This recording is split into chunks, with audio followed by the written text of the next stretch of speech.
Gikondo.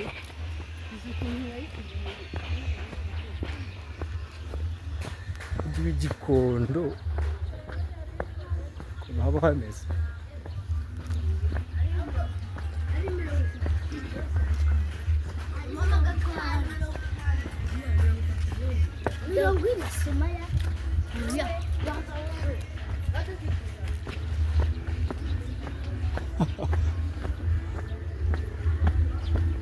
Ahangaha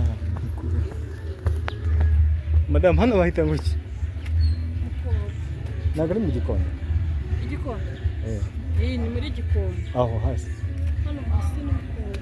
Nihe bacuruza nihe resitora iri? Resitora? Hano. Aho? Ugiye gukasa gutya. Ok, sawa. Bye.